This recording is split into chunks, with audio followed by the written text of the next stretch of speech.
Hello, friends. This is Dave Hurwitz, Executive Editor at ClassicsToday.com, here with Dave's Faves. Number 164, I think we're up to. Are we? Let me look. I'm always a little bit curious to see exactly what we've been doing because I don't always know. I sort of lose track, especially when we're doing like a million of something. Well, let's see. What's this thing? Here we go. There it is. And we are up to, 164. Wow, I'm very happy about that. Today we're talking about the Symphony Fantastique, which I've waited a long time to talk about. I don't know why. I really don't. There's just so much great stuff out there, and I love the Symphony Fantastique. But, the problem with it is that there are too many versions that I enjoy. And so to think about, let's say, what's the real Dave's fave? Well, I finally just bit the bullet and went for the obvious choice. Sometimes I like to not be obvious, but Charles Munch and the Boston Symphony, his second one, not the one that was on Living Stereo all the time. This one from 1962. It was one of the last things, if not the last things, he did before he left Boston. And, he did some remakes. He redid Daphnis and Chloe.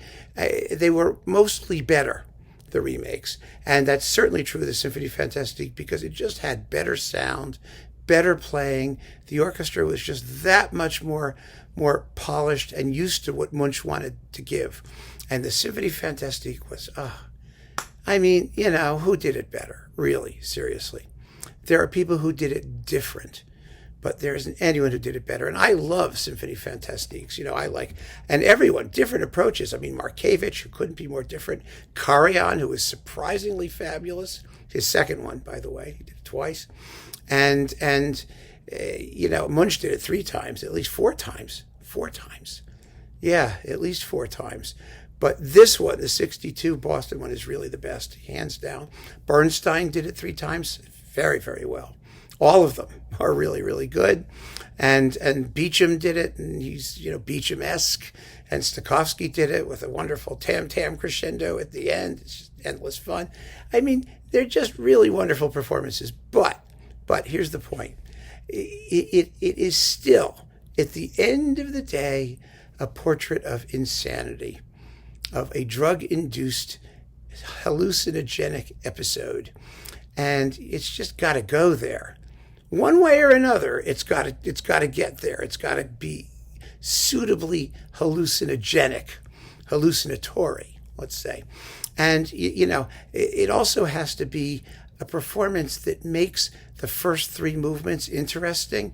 The slow movement particularly is a big, big problem because it's just, it's a pastoral scene and it's so sort of lonely and desolate and quiet with wide open spaces, these long, lyrical, but somehow angular melodies that drift along, and it takes forever to really heat up. And many performances are just totally slow and dull and dreary, and it's just horrible. And then, of course, we all listen to the Symphony Fantastique for the last two movements, for the March to the Scaffold, which is so much fun, and the Witch's Sabbath at the very end, which is even more so much fun.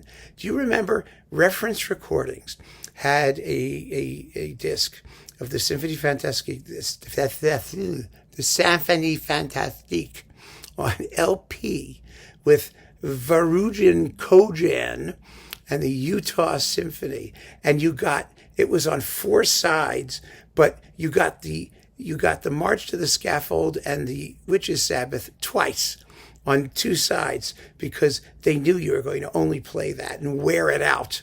So you got a spare on the other side of the LP. If that wasn't the ultimate cynical Symphony Fantastique operation, I have no idea what was.